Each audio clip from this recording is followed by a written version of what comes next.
बैतुल मुक़द्दस पूरे 88 साल बाद दोबारा मुसलमानों के कब्जे में आया और तमाम फ़लस्तीन से मसीही हुकूमत का खात्मा हो गया।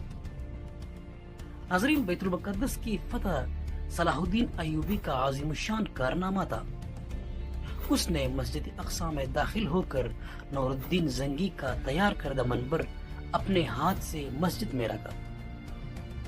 इस तरह नूरुद्दीन ज़ंगी की ख्वाहिश उसके हाथों पूरी हुई। सलाहुद्दीन अय्यूबी वो पहले हुक्मरान थे जो दो मुक़द्दस मसाजिद के निगहबान कहलाए गए।